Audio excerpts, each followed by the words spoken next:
welcome back. We're the Realennials. I'm Ruby. I'm Pat. And we are here today joined by Mark Allen. Hi. Hey, Mark. Thanks for being here. Thanks for having me. Thanks for coming on the show. I forgot to mention that there's this thing right here that we have to look through, so don't worry about that. It's okay. We've been so excited to have Mark on the podcast. We're so happy that he's here with us today. Mark, will you tell our listeners and our viewers a little bit about yourself? My name is Mark Allen.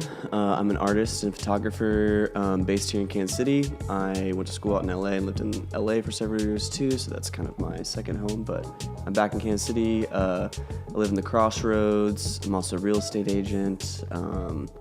Do a lot of other things, but mostly an artist. Yes. That's what, when I first met Mark, his energy was so amazing. Oh, thank you. So amazing. It's all the crystals. We gotta pull them all We've out got again. our pocket crystals. We have crystals that we just pull out randomly. Yeah. But I could tell that you were just like an overall creative, and your work is amazing, by the way. Thank you. Like, I love everything Appreciate that you do.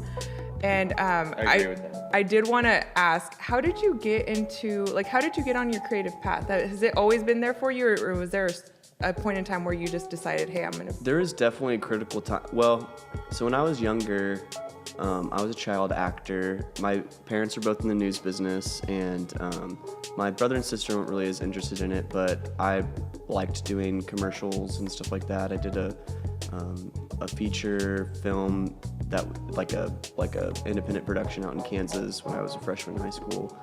And I thought that was my path. I thought that's what I wanted to do. And I always had all these crazy ideas, but it wasn't until my sophomore year of high school where I had an art class with a really important teacher of mine. Her name's Katie Carruthers now, but at the time her name was Miss Needles.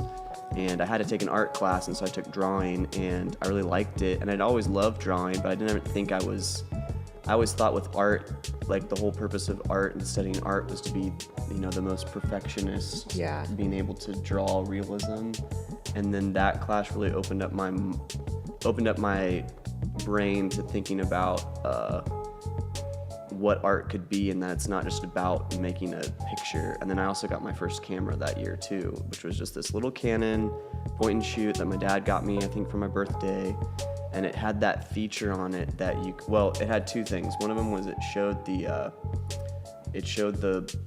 rule of three box. Oh, yeah. And I'd never known about that, and I learned it, and then I realized, if you line stuff up on those lines, you can make really good everything compositions. Looks good, yeah. And so that was my introduction to composition, and that, realizing that there was rules to it. It wasn't just there's a reason why some pictures look better than others. Mm-hmm. But then also had this feature where you could choose just a single color, and then everything else is black and white. Oh, yeah. I thought that was the coolest thing, and that's when I got into photography. And then that's kind of when I left acting behind.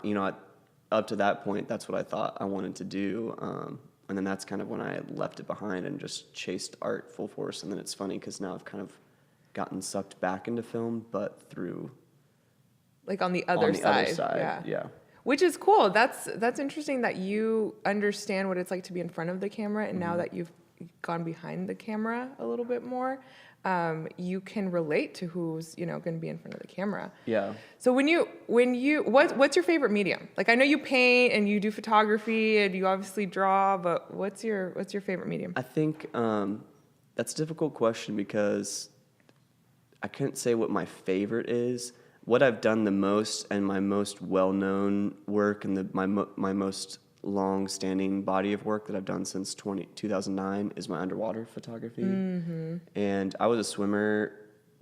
I was a swimmer in high school. I was a swimmer when I was younger. I've always loved the water and always loved photography. And when I came into underwater photography, it's like that. I really love underwater photography. Like that. That's what I really.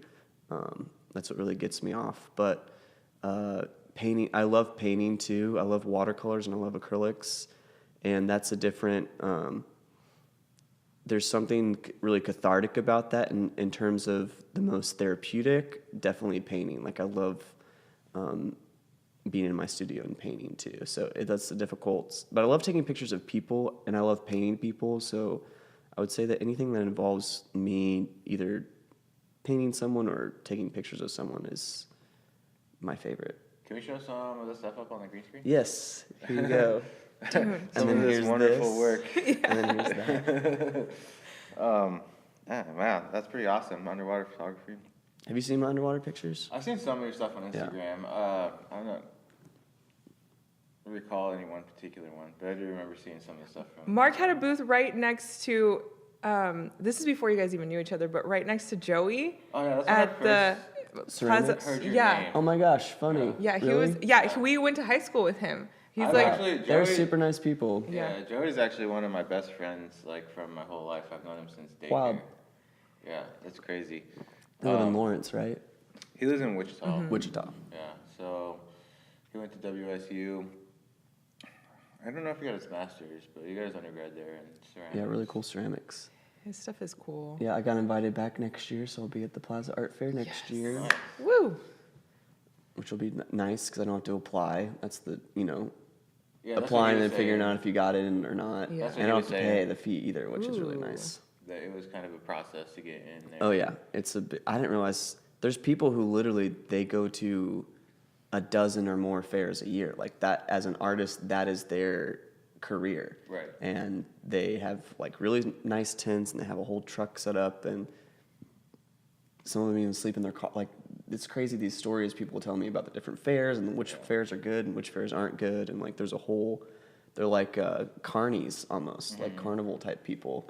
Yeah, that's what he does. I think he does basically festivals throughout the year.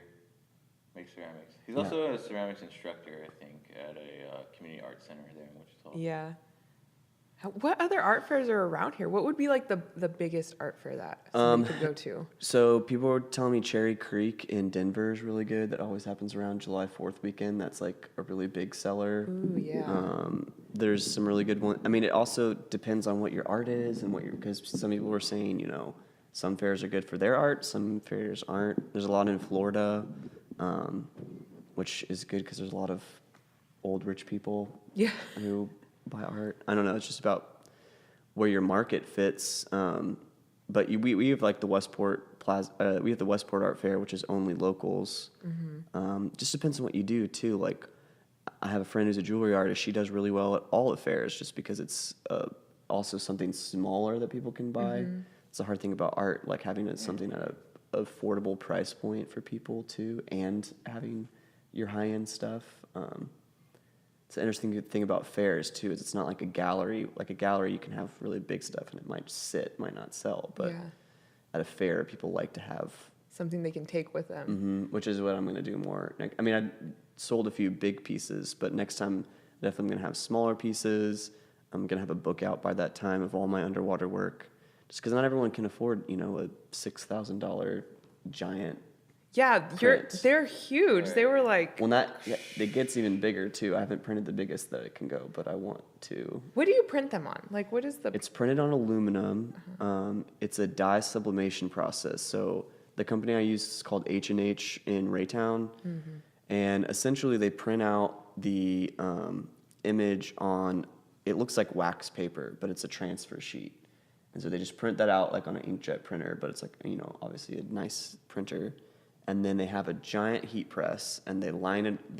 They have aluminum sheets that are primed to receive the ink, and then they lay it out on top, and then they have a giant heat press, and they heat press it down, and then they peel it away. And on the back end of that wax paper type stuff, there's like a sealant, and it seals it.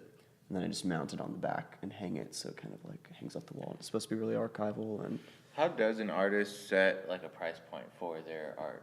it's very difficult. Well, so there's a lot of, it's very subjective, but and painting photography is obviously really different.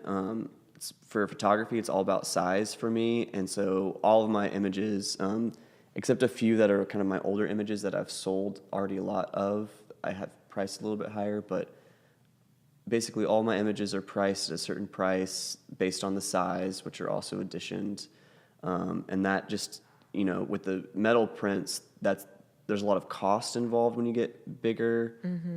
So the cost is all, part of that price point. Then that price point too, I have to double it, whatever I want to make, because I need whatever price I'm going to sell myself also needs to be the price that a gallery would sell it at as well. Oh, yeah. Because you don't want to undercut what a gallery is selling your stuff for too.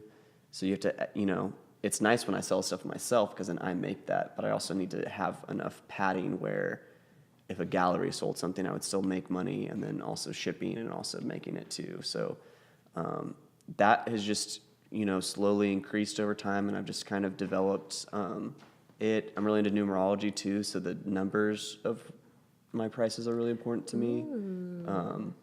And then with painting, that's a little bit more difficult, but like $100 is a really good price point for people, I found. I think just conceptually, $100 is like an achievable number.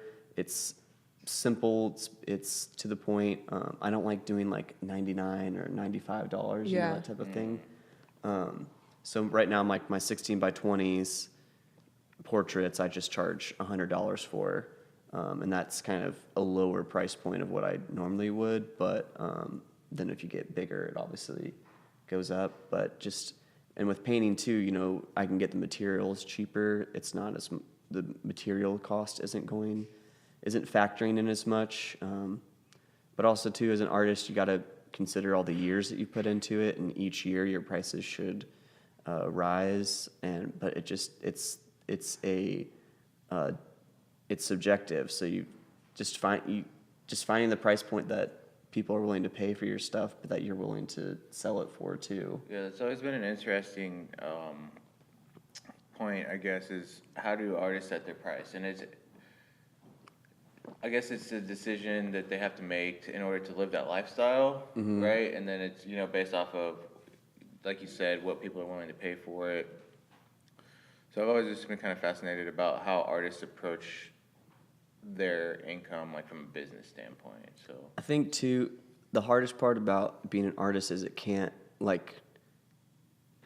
I like being in a position where I'm not doing it because I have to make money off of it, but I'm doing it because I love it, because I think that definitely affects your work too. 100% it does.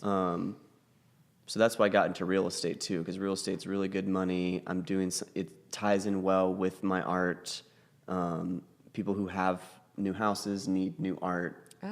I wanted to get into interior design too, so I always think that, especially starting off, it's better to have something that's you're not required, because then when you're desperate, you set your prices too low because you just want to sell stuff. Whereas, like my Mandela Effect pieces, obviously I'm not going to charge the same as my portraits, which I can make, like my commissions, I can make those. It's not hard. But then like my Mandela Effect series, obviously going to be more because that's my specific series. I'm showing those at galleries. That's like my more iconic stuff that I'm going to be making. Yeah, but I've definitely found being in a position where you're relying on that for your income is not a fun, very inconsistent, and it takes the fun out of it. And then you just don't want to then you're sitting like, okay, well, I want to make a painting, but I want to make something that sells. And that puts you in I had that position with two of the galleries I was showing my underwater photography at too, where I was doing new stuff, and I really like experimental stuff that wasn't as, like my first stuff was very pretty, very like editorial, and then getting to more edgy stuff, and my galleries were like, one of them was like, sorry, like we love your new stuff, but we don't show nudity.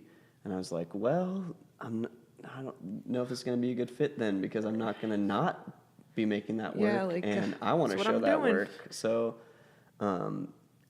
but it wasn't like a bad falling out by any means, but definitely being in a position too where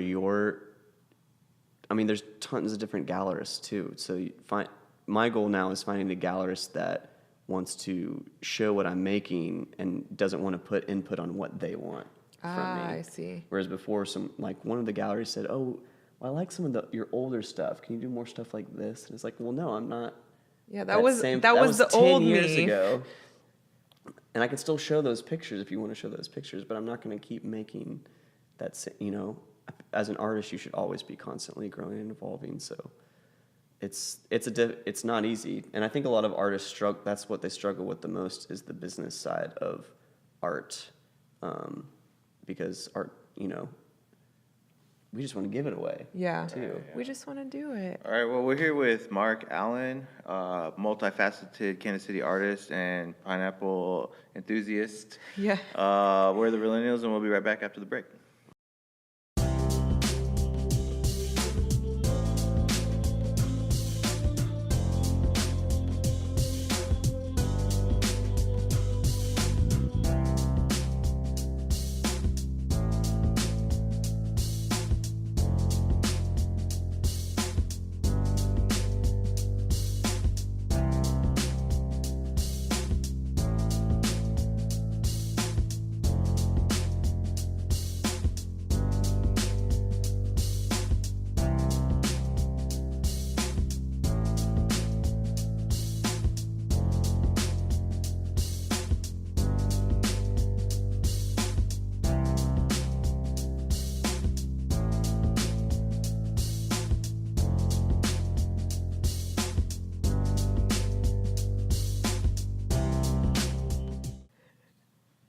All right, we're back.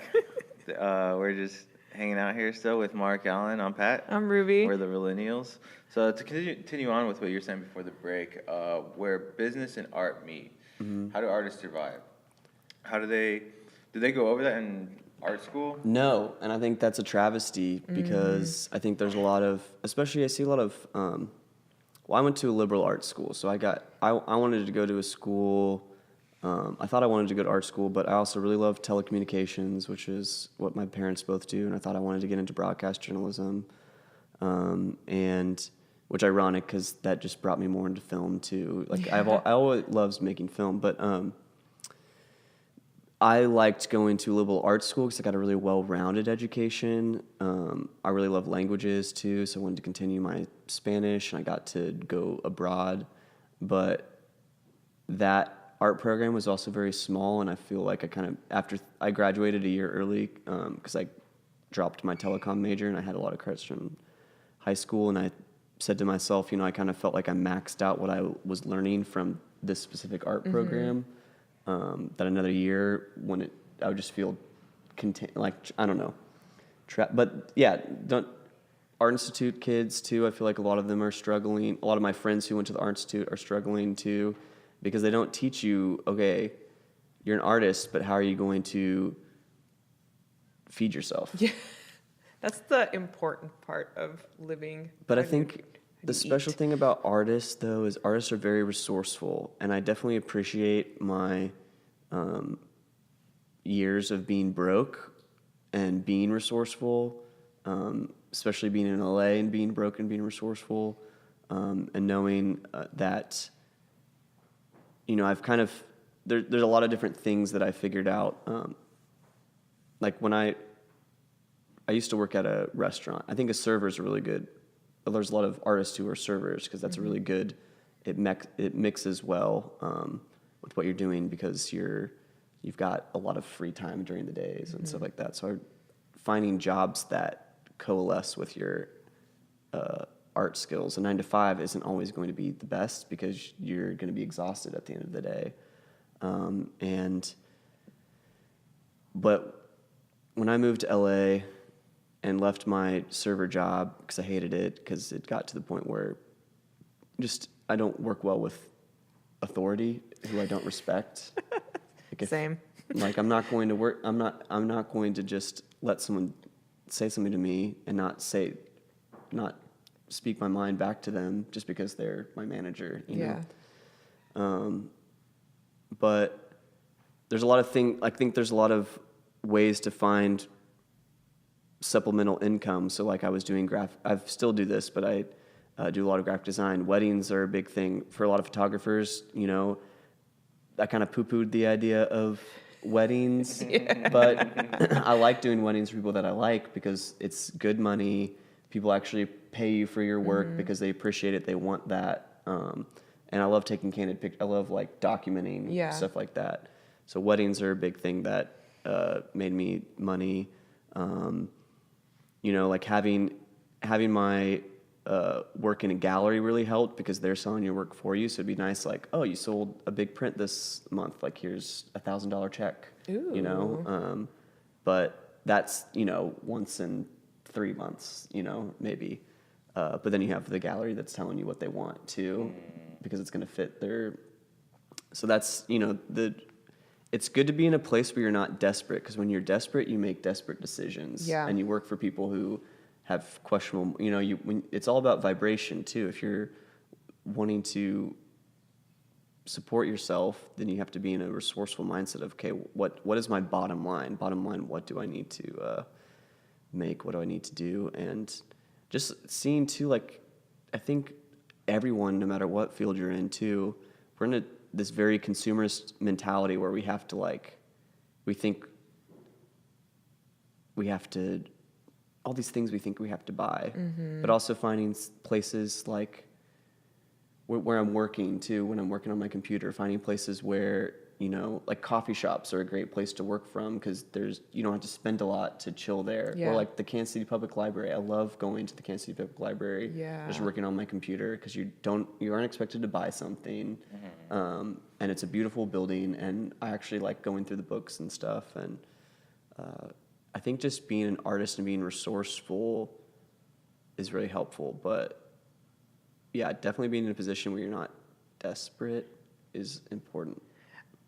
I like that you're speaking on this because a lot of our audience, our intended audience, is a lot of like creative millennials that don't have sometimes these thoughts already in their head. You know, they've been kind of fed by their family or by society or their education that, hey, in order to make a living, you have to be doing this, this, and this. And that was something that when I was growing up, I was always a creative person. I was always into photography and art and sculpture and just everything like creative. And it was something that, you know, my family was like, I don't know if you're going to be able to make a living off of that. So I really strayed away from it. But as life passed on, I came back to it, right? And I always wondered to myself, what if I had just kind of pursued it instead of like veering off the path for a while? And what if I had just like hit it harder and figured it out instead of like moving towards something that would make me money? And I feel like that is something that a lot of millennials deal with because they're being told, hey, you can't make money in something creative. But that's been proven wrong in the past 10 years. People are making, you know, and the a internet living. is everything. But I think too, you never veer off your path. You're always on the right path. And no matter what, like I learned so much from being a server. I learned so much from being an art instructor at this program called Mayans, which is my job right out of college. Every job that I had, I definitely learned a lot. But then at my last job, I made the decision, okay, I don't want to work for anyone else. I don't want to have a schedule where I know, like, you get to a point where you bemoan waking up, you know, like, oh, I don't want to go into work today. Like, I don't ever want to be in that position. I want to be excited. Like, even today, like, 8 a.m. is kind of early for me. Yeah, same. But it wasn't like 8 a.m., I'm going to work for a restaurant for the next 6 hours, kind of terrible. It's actually, it's different when it's something that you want to do. And I think that's important is, at least that's been important for me, is waking up every day with intention of, I want to do what I want to do, what I feel passionate about doing. And art too, like art's difficult because you have to be in that high vibrational mindset in order to make art. You can't make art because when you feel like you're forced to make something, it doesn't turn out stressed. It's good. Yeah. You've got to be in so I feel like too, you never veered off your path. You just have been stacking up lessons that are going to add and aid to whatever I think it's really important to define what success is for you too. And that's what, like, my idea of success now is a lot different than my idea of success 4 years ago. Because now I know, like, okay, I don't want to just show at any gallery that sells my work. I want to show at these very specific galleries because, like, there's certain art fairs are everything too. So if you're wanting to establish a long-term career for yourself as like a painter, then there's you want to show with a gallery that does art fairs, because art fairs are where you're going to be exposed to a lot of people from a lot of places. And so looking for galleries that participate in these fairs. And there's really not a gallery in Kansas City that does that. they don't participate in fairs because fairs are expensive. But the reason they do that is they're putting investment in exposure of their artists because it's all about that exposure. And then once an artist has established themselves, then it's kind of like this turning point where it's all about supply and demand. So if you can create the demand for it, the supply you can artificially keep the supply low with art, or control the supply. So that as long as you're pumping that demand and creating that demand, you're going to, it's like you have to be strategic about it, and you don't want to just sell to anyone either. Like Charles Saatchi, Charles Saatchi's a really big art guy, and he from London, founded Saatchi and Saatchi, is an advertisement firm, and then he got into art and really brought up the likes of Damien Hirst. But Damien Hirst was kind of on his own trajectory too, like they met, and now they're no longer working together. But Charles Saatchi too is also an art speculator, so he's also ruined artists' careers where he'll take an artist, and this happens a lot. He'll bump up he buys a lot of that artist work, bumps them up, like really promotes them, and then at one point, like he'll okay, I'm gonna drop this artist. I'm gonna liquidate all of the art by them, and then their art value drops, and then they kind of are in a position where their price is overinflated, and now people aren't buying at that price point. So they have to drop it? Well, but then if you do, then all of your previous collectors are going to be upset too because they're expecting their art to be an investment. Oh my And there's gosh. there's people with a lot of money who are buying art as an investment, so they're expecting that art. They're not even buying it because they like the art. They're buying it because it's consider gonna it. it's gonna increase in value. It was. Oh, it's messy at the top. Whenever you get involved with a lot of money, it gets really messy. In film or anything. Have you read the $12 million Shark? Or Stuffed Shark? Yeah, that's Damien Hirst. Yeah, but I've there's not read an the 12. actual book about that's where I learned about all of this stuff. I'll let you borrow it. I still have it. It's quite profound how the branding of an artist can really change how much money they make. It's nuts because and art is very subjective to a lot of people. So it's really interesting. Like when you're talking about Saatchi and Saatchi, they have made a lot of artists, but also when they use the advertising to merge they realize that advertising is everything, so they tied that into the artist. That's genius. Man, it's just so crazy because it also touches us a little bit on consumerism and like how to play up the psychology to like sell something for more money. But anyways, if you guys haven't read that book, I have it. I'll let you guys borrow it. Well, and Damien Hirst is just a really important case study because he was one of the first artists. So the auction house market is also very problematic because the artists themselves aren't making. Do we have time? Yeah. The artists themselves aren't making. When you sell something to someone and they sell it at auction, you don't make anything off of that. So your price could have gone up to $1 million, but you don't see any of that. Oh no. So Damien Hirst said, and maybe this might have been 2008. I don't know exactly what year. He went directly to the auction house. He was like, "Hey, I'm going to do a whole lot that I'm going to sell myself," and it was successful. It was a huge success. He, I think, came out with $100 million. What? But he inflated his prices, and now he's at a sticky price point in his work too, where he actually has a lot of work in inventory, but they don't tell you how much work they have. Like it's a very, when you get to the top, they're very tricky about it, and like It's like diamonds. Mm-hmm. They artificially they artificially make the supply seem less so that, and he pissed off all of his gallerists too because his gallerist was making money off that too, and I think that might have been the point when he broke from Gagosian, Gagosian's a corporate art gallery, and they represent Yayoi Kusama, or they used to represent Yayoi Kusama, who's the Japanese artist who's she's really big, she's really cool. But he has like 2 galleries in LA, 2 galleries in New York, Hong Kong, Athens. There's a Gagosian in all the major cities, and they're taking these artists and they're like but if you're represented by Gagosian, you can only be represented by Gagosian. You can't show any other galleries. Oh. Whereas with other galleries, it's more like territorial. So you would have one gallery in London, one gallery in New York, one gallery in LA. But Gagosian has one in everyone. So when you're a Gagosian artist, they're like, so.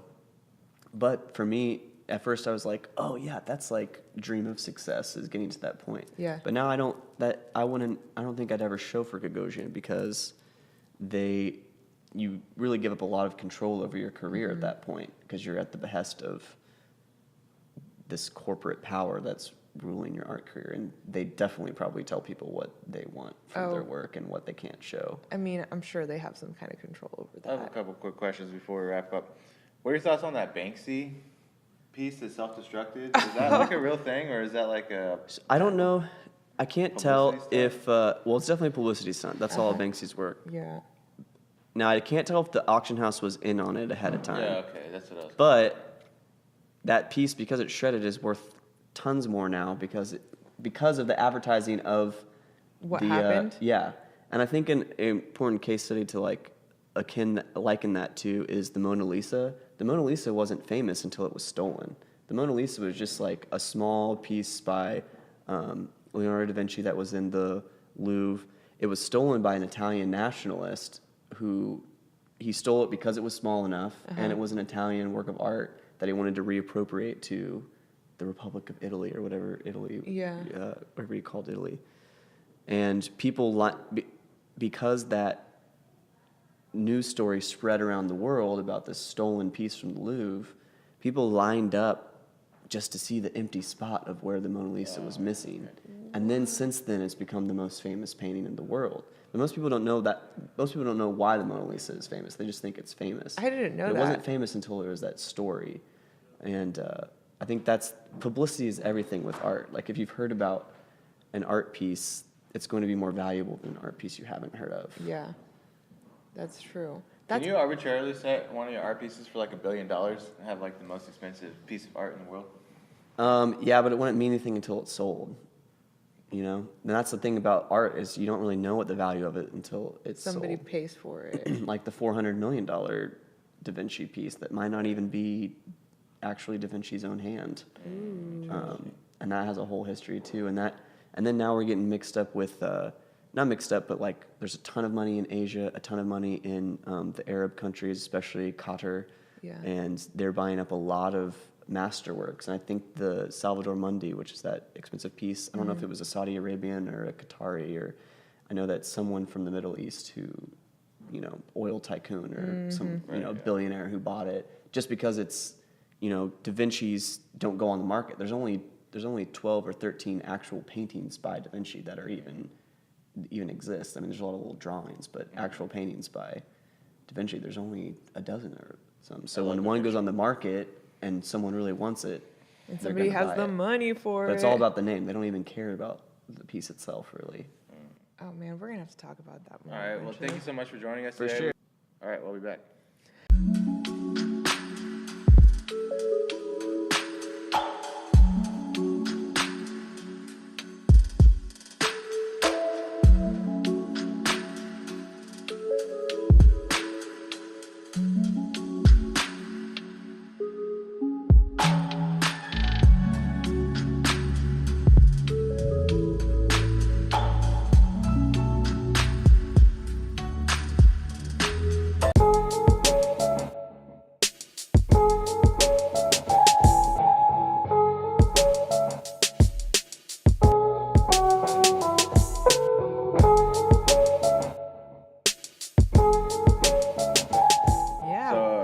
Hallucination.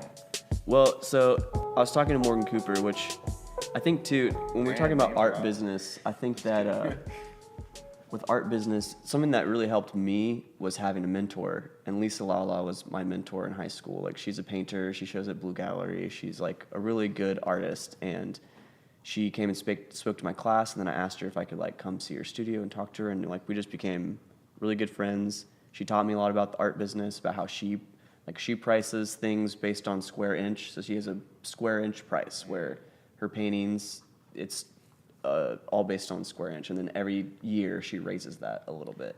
But someone like Morgan Cooper too, like Morgan Cooper is really cool because he has his Patreon where he's like showing people who want to be filmmakers like what he's done. Yeah. And he's super successful. So I think like having mentors that are successful and seeing what success was for them and seeing what that means for you is really important.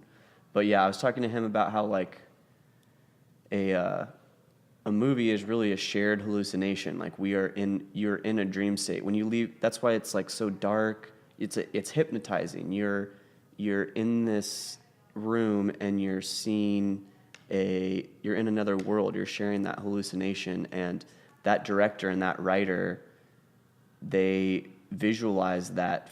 Like anything that you visualize in your head is real. It's just a matter of manifesting that. Anything that's in our reality was all a thought first. The building that we're in was a thought that was turned into a drawing by an architect that was then manifested by a contractor and construction workers. But it all started with the clear vision too. And so for me, I believe E.T. is real. I believe in aliens, and they're never going Same. but they're never going to show their face to us in their physical form because and you guys might think I'm crazy. I don't really care. I don't tell many people about this unless like they're open to it. So if you're not open to it, then I don't really care. But this message is not for you. This message is for the open people. And also too, like I don't know exactly how everything works, but like this is how I view it. But we are in a third dimensional dense reality. 3D is very dense, and that's why we have like material. But there's different dimensions, and aliens exist in other dimensions. And so like the Pleiadians, which is a star system, there's an alien consciousness that are in the Pleiadians, but they're a fifth dimensional harmony. And we entering the new age are coming into the fifth dimension, and there's a lot of empaths and a lot of spiritualists, and the fifth dimension is all about love. It's the Christ consciousness grid, Krishna consciousness, Buddha consciousness. There's a grid that holds the earth in formation, and we are, as each of us are downloading and receiving the fifth dimension, we are expanding that grid so that earth can expand into the fifth dimension too, because the earth is a multidimensional object. The earth exists in all nine. I mean, there's more than 9 dimensions, but dimensions relate to numerology, and really there's only 9. And 9 is where all exists, so really there's only 8, and then the 9th is where everything exists. But the earth exists as a 9th dimensional object. So that's why people are freaking out about flat earth theory. The earth is flat, but that's because the earth exists in multiple dimensions. So the earth does exist as a 2-dimensional thing, and we are viewing that through our phones, which is 2-dimensionals. Like the internet is a 2-dimensional universe. Relative to the 4th dimension. Well, the 4th dimension is time. So like I would equate. Or 5th, right? Yeah, 5th dimension is like, so in the 5th dimension, every single choice you ever made all exists at once. Like everything. But when you say like you're on your highest path, or like things are lining up, or things feel in sync, or deja vu, that's a moment where you've like aligned with your 5th dimensional self, because you also exist in those different dimensions too. And so the aliens can't come down and experience our dimension because they're in a higher vibration. They can't their bodies can't come into the 3rd dimension. They can talk to us, they can communicate to us, but they can't. And the like ET, the alien that's kind of shown in that is I can't remember the exact name, but they're basically the Greys. That's like a simple term for them. yeah. But they're not. They're artificial intelligence. They're biological. There's gray aliens, and their mission is to come down to Earth and like probe and collect genetic information, and to basically they can exist on the 3rd dimension, but their bodies are inferior to the higher alien races that kind of control them, and they're all connected in like a group mind too. But they're almost like robots. Like they were made so they could come into the 3rd dimension, but their bodies are like frail and lumpy. Like Okay. I think of E.T. Is this a philosophy that is in line with what are perceived to be the limits of like metaphysics and quantum mechanics, or is it a philosophy that is supposing that those limitations do not exist? So time's a construct of the fourth dimension, and all of this. The thing too is like, right now we live in an age where information is available to us. In the time of Christ or the time of Buddha or the time of Krishna, like all of this knowledge was very arcane and occult, and occult means hidden, because the priesthood, the people who could actually read, these are very abstract concepts that the common public wouldn't be able to handle. But we're in the new age now where everyone has access to this information. But I think it definitely goes beyond time. I'm really into astrology too, and astrology is important because astrology is an eighth dimensional consciousness. Like you're looking at the microcosm, and if I were to talk to, like Nostradamus, he was a procrastinator. He was like a, not procrastinator, prognosticator. He was a vision, prognosticator. I've already prognosticated twice today. Like if you were to communicate with him beyond space and time, you would talk to him about where the stars are right now, because he would be able to understand what time period you're in, not by the date, but by where the stars are. Same with like the ancient Mayans. So like the Mayans, there's like the Mayans, the Atlanteans, there's like, we in our third dimensional consciousness think they were destroyed or like their civilizations died out, but one of the beliefs is that the Mayans actually transcended, and so they're invisible. You can't see them because they exist in a higher dimension. Like they have, as a society, as a priesthood, has developed. But we see the physical remnants of their ruins of the past. But time is cyclical. Time never ends, and time is like we're experiencing time because we've been put in this dimension, but time all happens at once. Right. But we can't, if everything were to happen to us at once, we wouldn't be able to handle that because we process things linearly. Yeah. But I think of the fourth dimension as like Adobe Premiere. Like you can chop up, like the fourth dimension is time, but you can chop it up and you can move it around and you can like make it exactly how you want it. Yeah. And then that becomes fifth dimensional to an extent too, because it's like a movie is a fifth dimensional object to an extent. And that's why the Matrix is so important, because the Matrix is real. Yeah. The person who wrote the Matrix, all those things, whether or not they believe it, they were downloading that information from those other, and they're called aliens, but we have such a concept of what an alien is. Like they're not physical. It's like light consciousness. Stars can speak to you.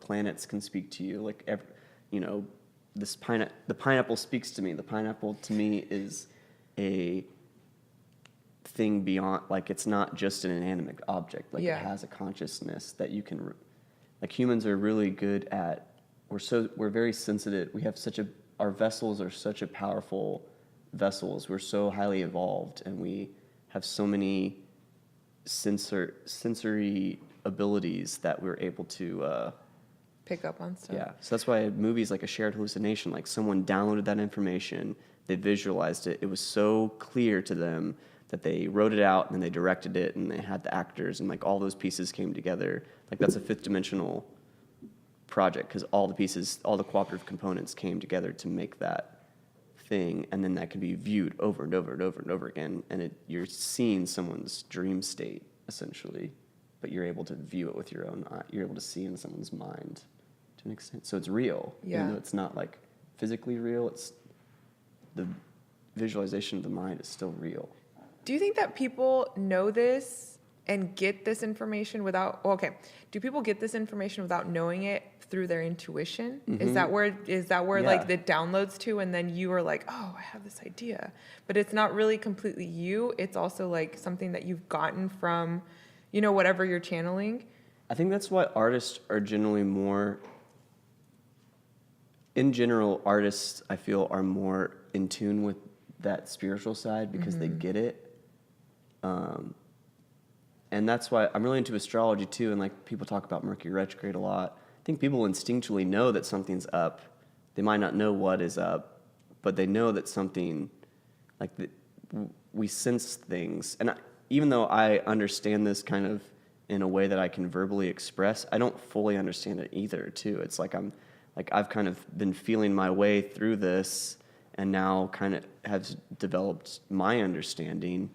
But also, no one's ever, it's like the Coca-Cola formula. No one is going to be given the full formula. No one person can handle that full formula, or needs to.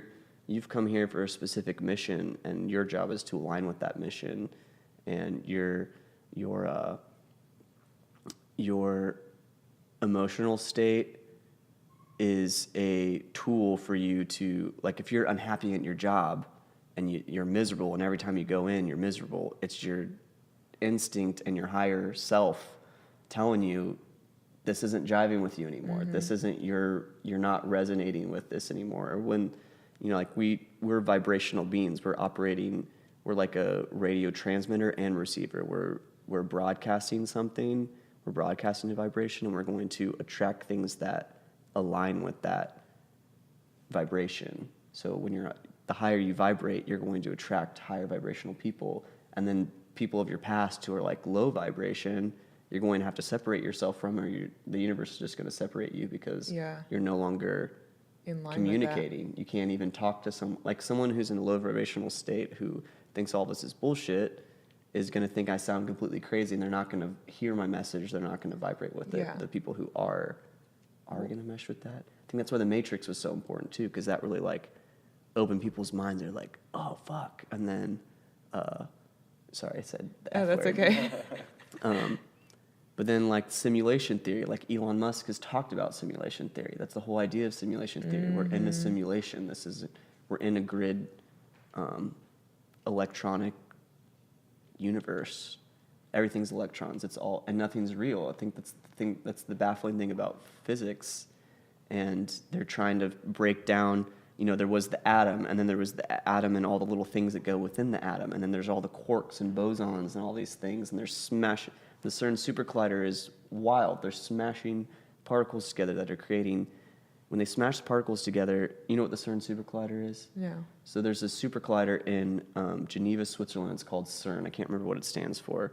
There's 4 different experiments on it too, and one of them is called ALICE, a Large Ion Collider Experiment, which that's part of Neon Western, but in a different universe called Mirror Mirror, but still the same film universe. But isn't that crazy? Anyway. Shared hallucination. But it's maybe 30 miles, and it's a ring that is underground in the city in Switzerland, and there's 4 different experiments on like 4 different points, and I think there's another spiral too.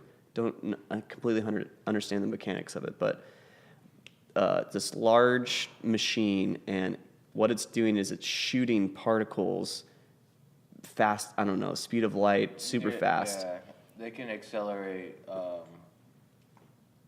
photons, I think, and other miscellaneous components of atoms, and smash them together to try to simulate, like they've done it to simulate the Big Bang.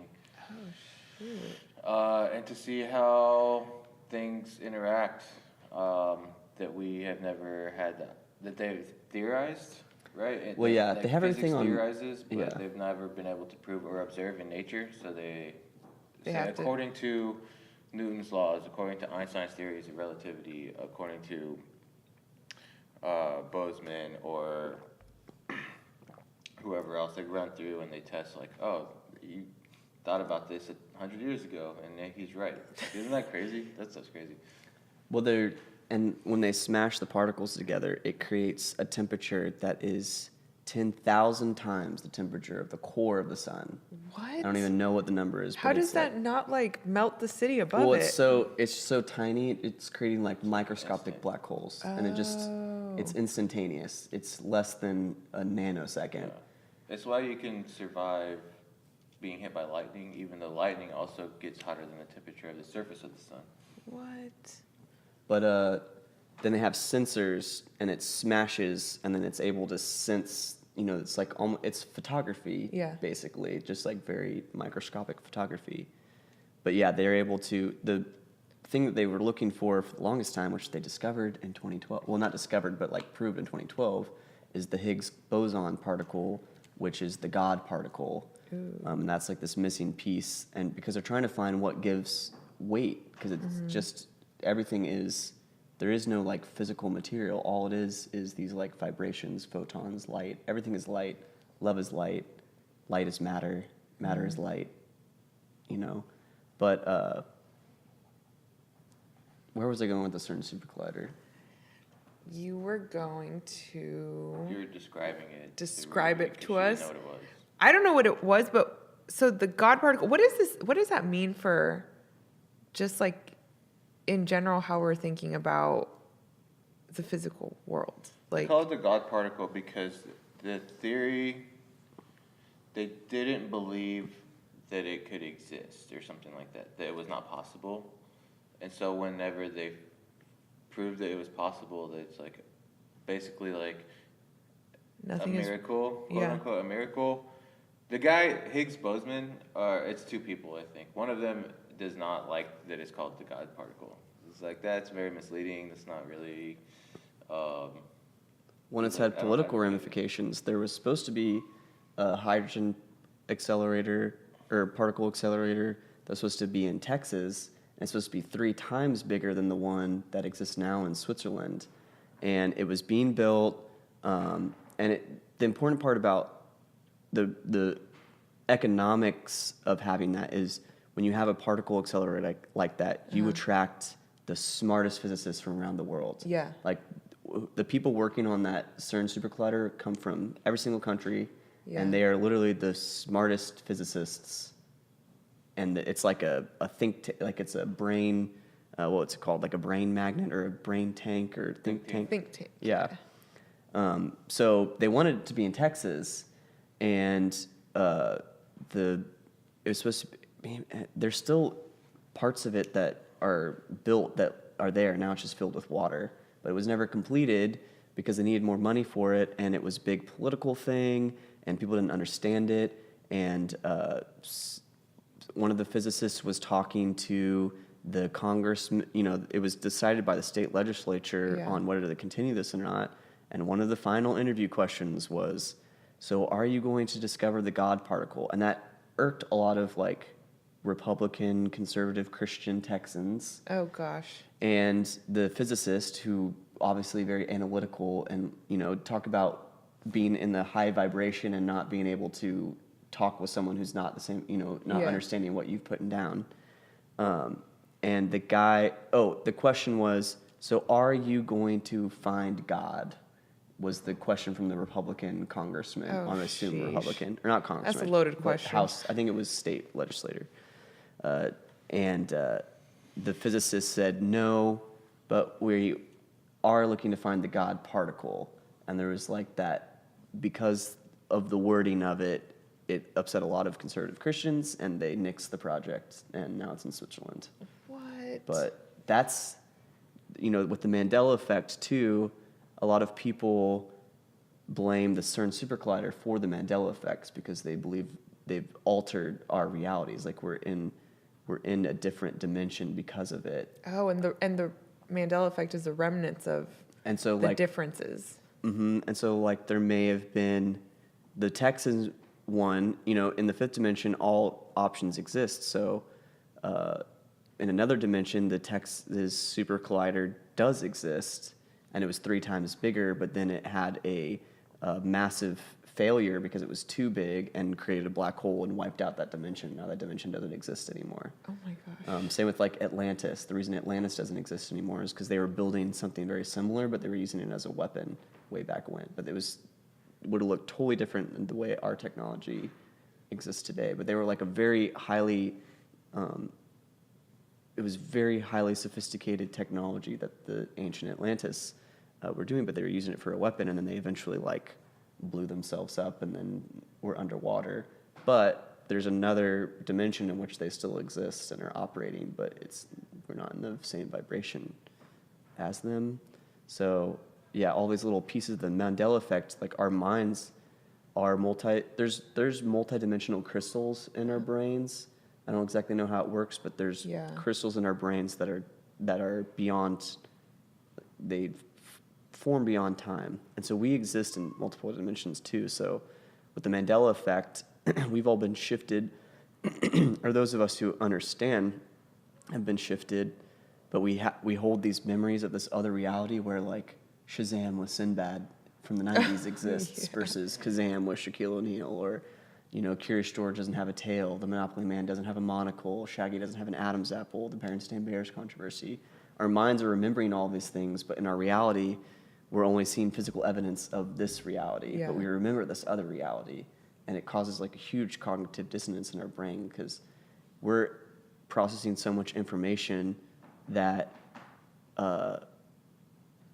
for us, we're like, no, that doesn't compute. Like, there's no way. Like, it has to be this way. Like, I remember it this way. But our brains, like, we process so much information, the small amount of data that we actually understand and remember is so little that there are all these little changes that we might not have noticed.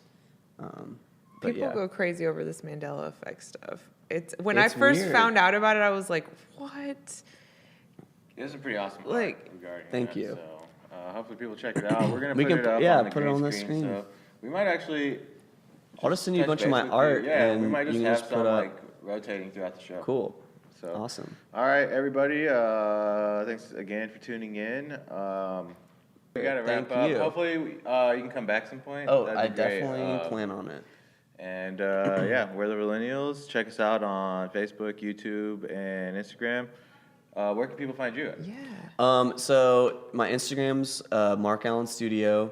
My website, I took off my website because I'm working with a web designer and making like a really cool reactive website Ooh, soon. cool. And I don't know when that's going to be released yet, but that's markallen.studio. But Instagram's the best place to see my work. And my personal is Mark by Mark Allen, where I keep it a little bit more real, but my portfolio is more on Mark Your Allen Studio. Instagram stories are hilarious. Dude, you have the best Instagram yeah, let's story just talk. Can we game. get like 30 seconds of that? Because check it out. hilarious. The Rude- memes or me or what? Your Which- stories. Both, Okay. both. Stories. Honestly, like Everything, how you curate your stories it's is great. hilarious. So definitely, I'm a meme queen. it's so funny. Like routinely, I'm just like laughing, and it's just And that's like, all it's on Mark Mark by again. Mark Allen. That's my Yeah. that's my personal That's the one I funny one. Well, we're gonna have you back on again to talk more about right. all of this stuff Yeah, we because have plenty more to talk about in so much 2019. more. I'm excited about that other project you're working on, the film project. Yes, we'll have to talk about that too when we get yeah. So, stuff going. all right, we'll see you guys next time. All right, Thank bye. you. Thanks for having me. Thanks for joining us. Now, please welcome our musical guest, Mae C.